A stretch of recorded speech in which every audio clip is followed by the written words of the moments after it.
I'm going to be speaking today about sort of the foundation for what I'm going to be speaking about tomorrow as well. For the last several months, I have been over at my home on Maui working on a book that is the culmination of a lifetime of writing. It's my 24th book, and it could well be the last book I write in these areas. It's called The Power of Intention, and it's about the whole idea of when we have an unbending kind of intent in our hearts about something that we want to create and attract into our lives, that it absolutely is impossible for it not to work when we identify ourselves with the whole field of intention from which all of us originated. And it is essentially a very spiritual message. And I will be sharing more about that tomorrow afternoon, exactly what intention is and how we can attract virtually anything we want into our lives. I learned something when I was very, very young. I was the richest kid in the orphanage. I was the only kid that ever had money all the time. And today I'm 62 years old, and I still have never made a house payment, nor have I ever made a car payment. And I have purchased 19 homes for various people in my family, including everyone in my family and my wife's family and people who work for me, and my children and my wife's children from her previous marriage, and so on. It has been, and it isn't because I'm special, it isn't because I'm more talented, more educated, more brilliant than anybody else. It's because of something that I have always known in my heart, and that is that something that Earl Nightingale, a man who was a great friend of mine and a dear friend, passed away a few years back, put out a tape back in the 40s called The Strangest Secret. And the strangest secret is nothing more than these words: we become what we think about all day long. And it sounds almost too simple to be such a great and powerful secret. But the fact is that our thoughts are the things that we use to create our reality. Tomorrow afternoon, I will be speaking about the energy field from which all of us emanate. None of us came here because of our parents' blissful activity in the moment of our conception. We think that that's where we came from, but it's just an illusion, it's just a myth. We come from that place. My teacher in India a few years back was asked a question by one of his devotees: where does everything come from? And his response was, where does your question come from? It is from the same no place, the same place that has no boundaries and no form. And it is that spiritual element that all things emanate from. We become what we think about all day long. I've just published a book not very long ago called There's a Spiritual Solution to Every Problem. And the essence of that book is that when you bring higher and faster energy, which is how energy shows up in the universe, it's either high or low, or fast or slow. And higher and faster energy is the energy that nullifies and dissolves lower and slower energy. And even more than nullifying and dissolving it, it converts it into something called love and peace and kindness and receptivity and creativity. So that if you are living in a place in your life in which you have shortages, or which you have disease, or which you have disharmony, or struggles at all, and anything that you label a problem, if you can somehow learn how to do a somersault into the inconceivable, and land in a place where you're looking at a new level of consciousness in which problems are not a possibility for you, and that you can attract anything that you want into your life, that there is a source in the universe. Or you can have a different vision, and the vision you can have is of you to be able to attract and create anything that you want, the power of the mind. One of the great lessons to learn from these kinds of experiences that you'll be having here. So, what I'm suggesting is that there is a place within each and every one of us from which all of us can go, to where all of us can go. There was a man that I admired very much. His name was Herman Melville. Melville was a great American writer back in the 19th century. He wrote Moby Dick. And many other great pieces of literature and much poetry. And he would leave his writing space in western Massachusetts, and he would go out into the cornfields, and he would lie down on his back, and he would see in August, he would see the corn, as they say in South Pacific, as high as an elephant's eye. I think, not South Pacific, whatever that is, Oklahoma, I guess it is. And he would imagine that this sea of corn, silk, that's all that he could see lying on his back, was the ocean. And, you know, I used to teach Moby Dick when I taught English literature. And a lot of people think that he was just an obsessive old man looking for a whale. But what Moby Dick was really about was the pursuit of that which everyone else considers to be impossible, and the obsessive determination to not allow oneself to be defeated by any forces in the universe. It's a very powerful theme in Melville's life. And as he would lie there on his back, he would look up, and this is what he wrote in Moby Dick. For as this appalling ocean surrounds the verdant land,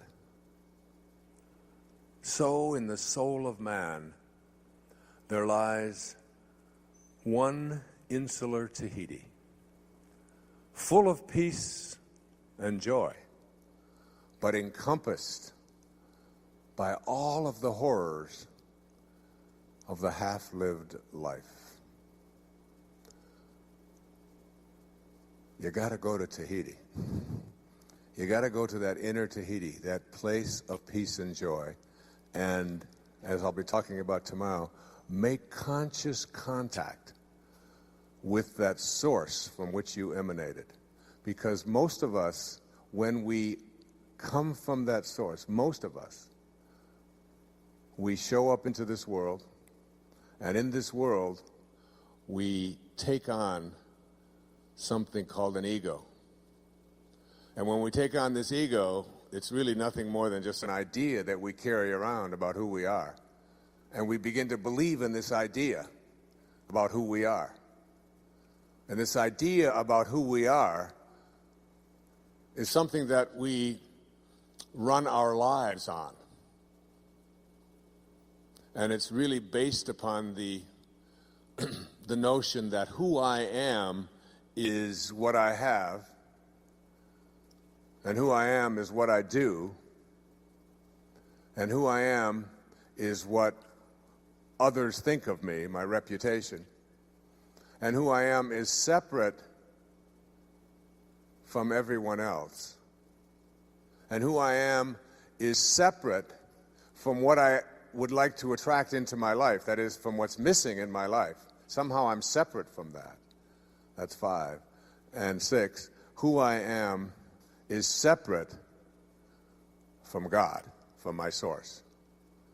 And those 6 ideas that we carry around inside of us are the things that destroy our abilities to become manifestors, attractors of anything that we want to place our attention on. It's a very simple principle. It says, you can't give away what you don't have. Now, it sounds ridiculous, okay? But it's more than what meets the ear as you hear this. You can't give away what you don't have. People who are not good at giving away love can't give away love because they don't have it to give away. If I want to give you a dozen oranges, I can't give you those dozen oranges unless I go out and pick up 12 oranges someplace. Otherwise, all it is just empty rhetoric. And the same thing is true of virtually everything in your life. You can't give away love for others if you don't have love in here to give away. If what you have in here is contempt, if what you have in here is anger, if what you have in here is fear, then these are the things you're going to be giving away in your life. And I've often thought, and I really believe very strongly that there's a law, sort of a law in the universe. I call it the law of attraction.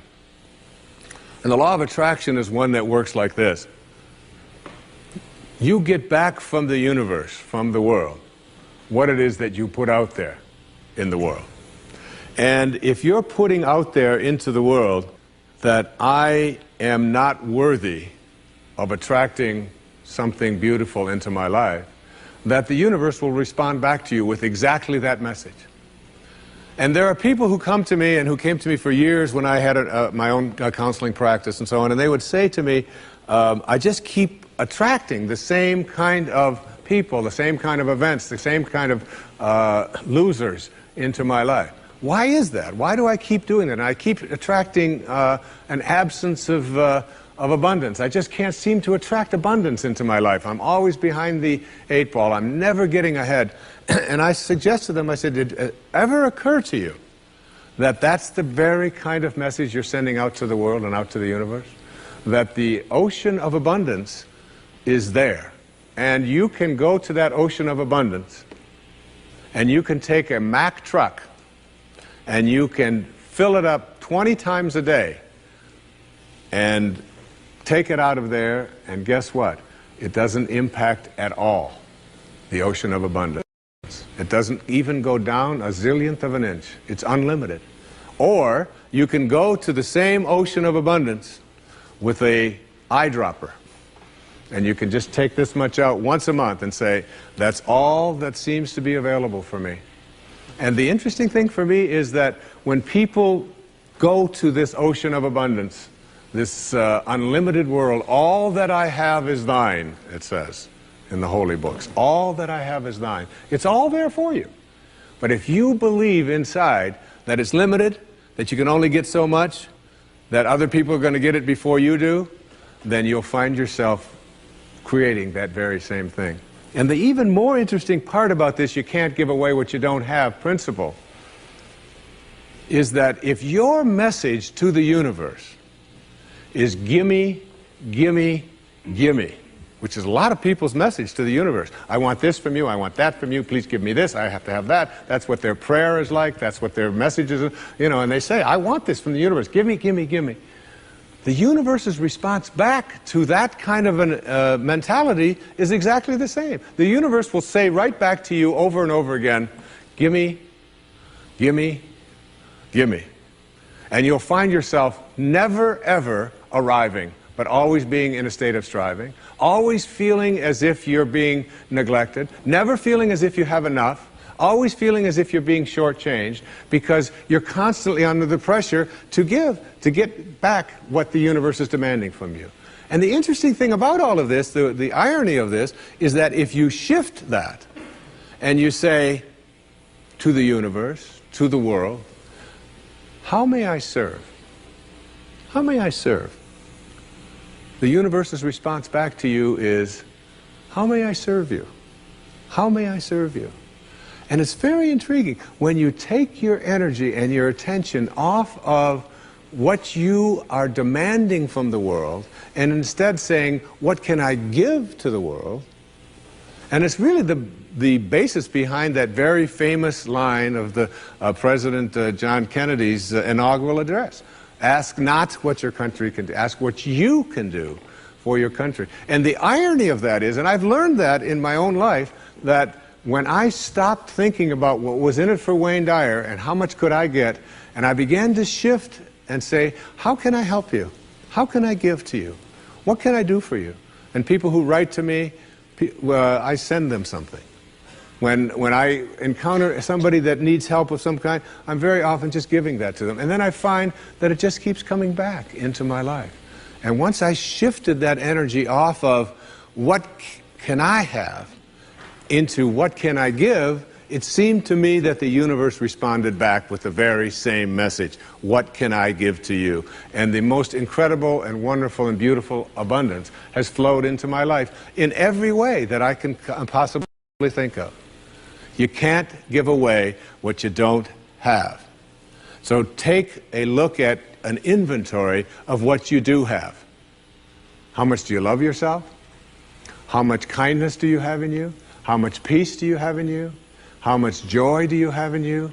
And if you're able to give that away as many times as you can in a given day, watch and see how much more of that continues to show up and come back in your life.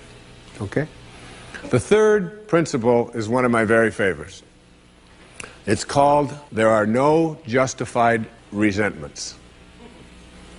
And this is a very difficult principle for many people to get, but one that I believe very strongly in. I was in a group one time of drug addicts and alcoholics. And I was one of the people that was a sponsor and leading this group. And the sign on the wall said, there are no justified resentments in this group.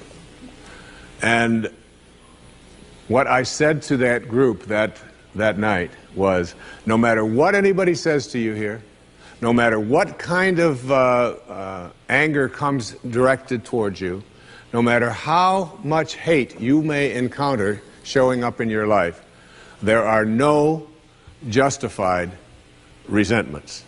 Meaning that if you carry around resentment inside of you about anything or about anyone, and I'm talking about the person that you lent money to and hasn't paid you back, I'm talking about the person in your life that you feel was abusive in your life, I'm talking about the person who walked out on you and left you for somebody else, I'm talking about all of the things that you have justified in your heart and in your life that you have the right to be resentful about. And I'm suggesting to you that those resentments will always end up harming you and creating in you a sense of despair. I've often said that no one ever dies from a snake bite. The snake bite will never kill you. You cannot be unbitten. Once you're bitten, you're bitten. But it's the venom that continues to pour through your system after the bite that will end up destroying you. So now you have to take a look at all of the resentments that you may have in your life. And I'd like to suggest to you that I think there is a wonderful metaphor for this that I have created in my life for how to make this work. And I think that Regis Philbin is the one who's responsible for it, all right? My buddy Regis.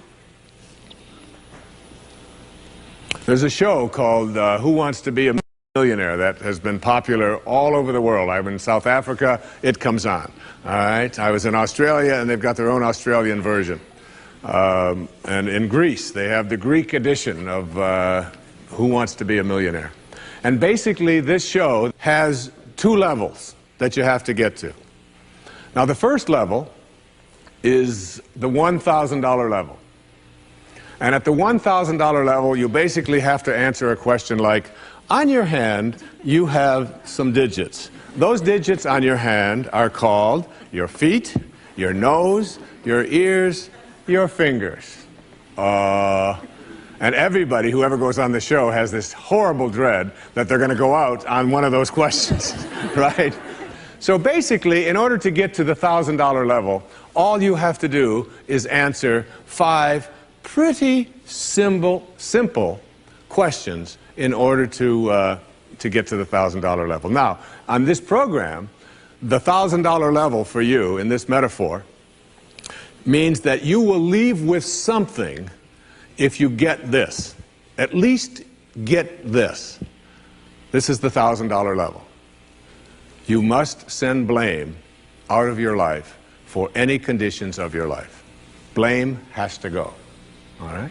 Now, blame means if you're sitting there with a disease, you say without guilt, it's mine, I take responsibility for it. This means that if you have been through any tough circumstances in your life, this means if you have a minimal amount of financial security in your life, this means if your children don't get along with you, this means that if your neighbors are taking up a petition to get you out of the neighborhood, whatever it might be that's going on in your life, you name it, and everybody across this great country and across this world has a series of these things that you're willing to say, I am here because of the choices that I have made right now. I'm willing to say that. Even though it's difficult, and we know it's really not your fault. We know really there's a lot of people out there who are really bad, all right? But you're willing to say no blame. That's the first level, all right? That's where you understand no justified resentment. And then on the Who Wants to Be a Millionaire show, there is what is called the $32,000 level. And the $32,000 level is not only an opportunity for you to walk away with a sizable amount of goodies, which you can walk away from tonight in this program, but it also is the door opener to multi-wealth. But you got to get to this in order to have an opportunity to move into these transcendent levels, all right? Millionaire spiritual status, all right? You got to get through these next 5 questions. And this $32,000 question, level rather, comes to this. It came to me from a quotation that I used in the writing of A Spiritual Solution to Every Problem.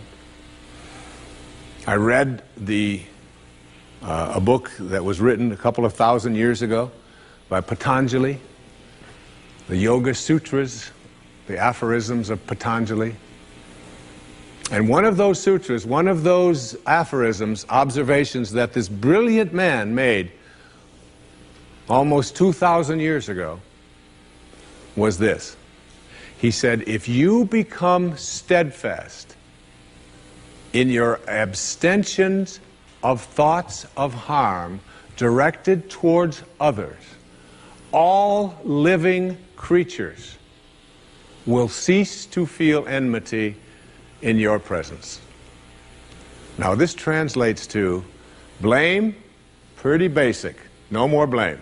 I'm just not going to assign responsibility to other people for where I am, because now I have an opportunity to get rid of it. If I think someone else caused it, then I've got to wait for somebody else to change in order for me to get rid of it, and you might wait forever for that.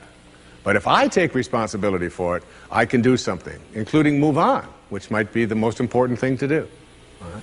But at the higher level, when there are no justified resentments, what you are doing is what St. Francis did, Francesco. What you are doing is you are at a place where you are sending love in response to hate. You are literally saying, no matter what comes my way, I am going to be steadfast in my abstention of thoughts of harm directed toward others. I'm going to work hard at, no matter what comes my way, having it come out of me what I want to come out of me, and that is love, and that is a higher energy. And if you can get to that level, Patanjali said, all living creatures will cease to feel enmity in your presence. I have a little girl, a precious little girl. I have 6 precious girls and 2 precious sons, but I have a little girl who is almost 12. And she loves animals like no one I've ever met in my life. I mean, her whole life revolves around animals. And when we walk in the woods, butterflies avoid me, fly away from people around, and they come and they land right on her arm. And it happens all the time. All living creatures, she couldn't have a thought of harm directed towards any living creature. And Patanjali said to us, all living creatures will cease to feel fear or enmity or anger in the presence of those who can send love in response to hate. That's what I mean when I say there are no justified resentments. But on June the 26th of last year, I made an announcement to my family. I told them that I had written 41 books. Many of them I have been blessed to have appear on bestseller lists all around the world.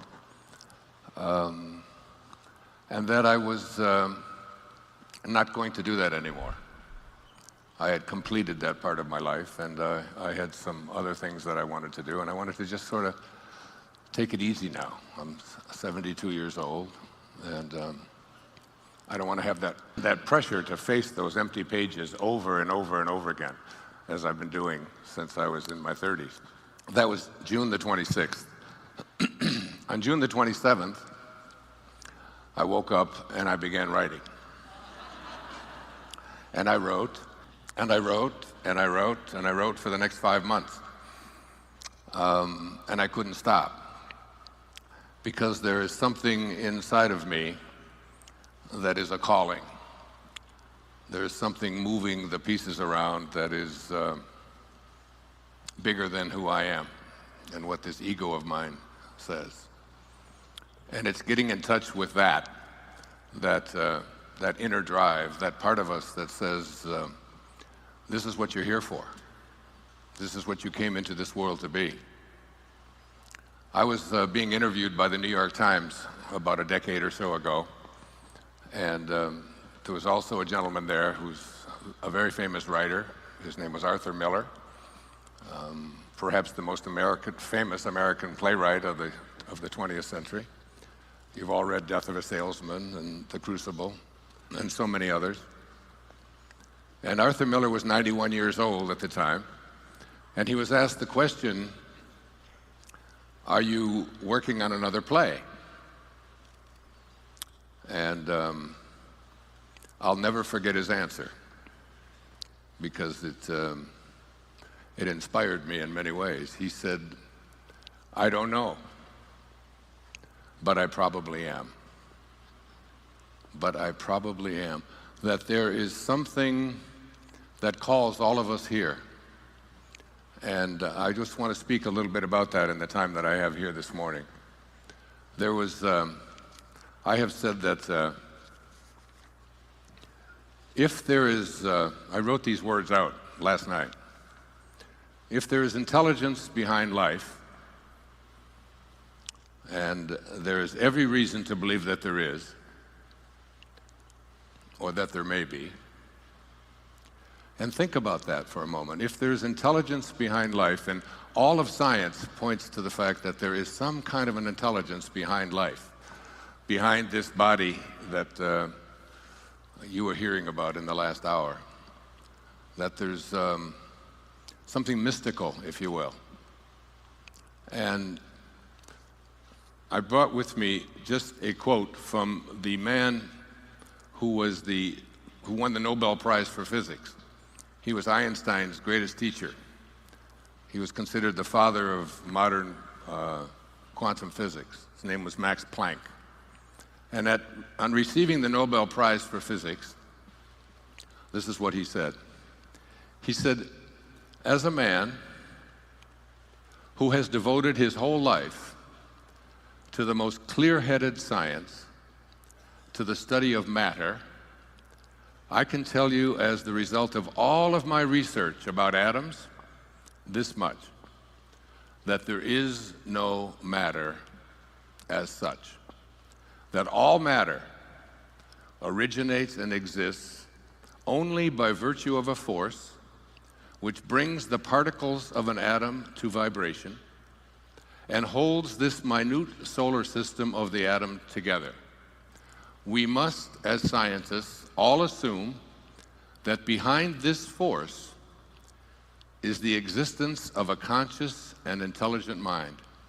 This mind is the matrix of all matter. this divine intelligence that is behind everything that is working in this body that we are so consumed with and so concerned about, and how to keep it healthy, that there is something beyond that. One of my favorite poets once observed, he said, what if you slept?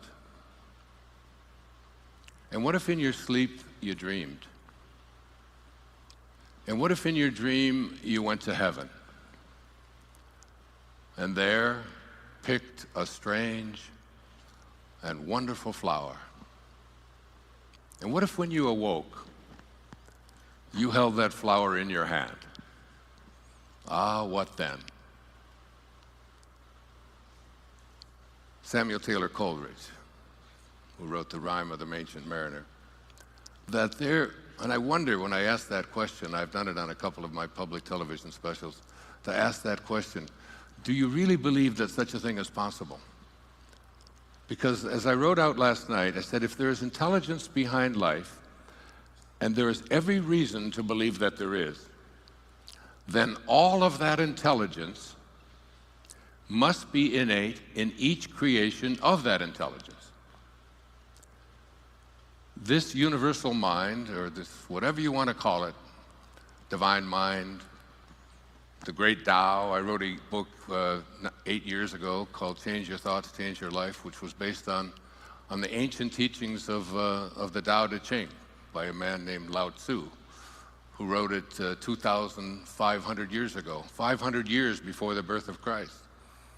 And in that great tome, some call it the wisest book ever written, there's 81 verses, and I decided to write an essay on each of those 81 verses and how to apply it in today's life. He said, the great Tao, God, soul, this matrix behind all of life, he said, it does nothing, and yet it leaves nothing undone. He said, each and every one of you are doing nothing. You're all just being done.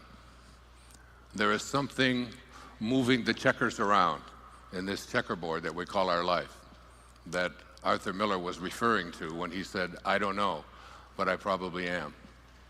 And that I said, when I said to my children, I'm through writing books, not only have I written an entirely new book, which was 144,000 words that I couldn't stop writing. I wrote it all by hand, every word of it. It's why I'm sitting on this chair, because my neck went crazy, sitting there hour after hour writing about all the significant quantum moments that have appeared in my life that turned the direction of my life from where it was headed into a right turn and sometimes into an about face. And I call this book, I Can See Clearly Now. I can see clearly that the things that were taking place when I really thought that I knew what I was doing, and something else was in charge of the whole process.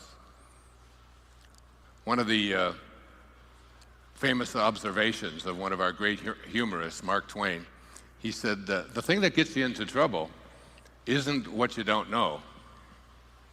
It's what you know for sure that just ain't so. And there's so much of what we know for sure that just ain't so. Just like what I knew for sure that I wasn't going to be writing. Not only have I written another entire book and looked at all of these significant factors and features that were really at play, moving me about,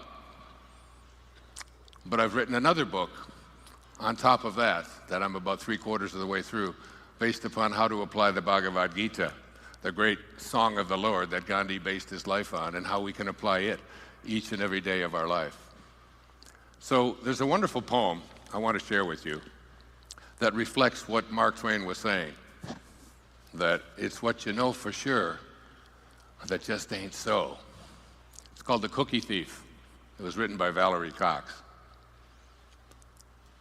A woman was waiting at an airport one night with several long hours before her flight. She hunted for a book in the airport shops and bought a bag of cookies and found a place to drop. She was engrossed in her book, but happened to see that the man beside her, as bold as could be, grabbed a cookie or two from the bag between, which she tried to ignore to avoid a scene. So she munched the cookies and watched the clock as this gutsy cookie thief diminished her stock. She was getting more irritated as the minutes ticked by, thinking, if I wasn't so nice, I'd blacken his eye. With each cookie she took, he took one too. And when only one was left, she wondered what he'd do. And with a smile on his face and a nervous laugh, he took the last cookie and broke it in half. He offered her half as he ate the other. And she snatched it from him and thought, oh, brother, this guy has some nerve, and he's also rude. Why, he didn't even show any gratitude. She had never known when she had been so galled, and she sighed with relief when her flight was called. She gathered her belongings and headed to the gate, refusing to look back at the thieving ingrate. She boarded the plane, she sank in her seat, then she sought her book, which was almost complete. As she reached in her baggage, she gasped with surprise. There was her bag of cookies in front of her eyes. If mine are here, she moaned with despair, then the others were his, and he tried to share. Too late to apologize, she realized with grief that she was the rude one, the ingrate, the thief. Isn't that beautiful? Valerie Cox.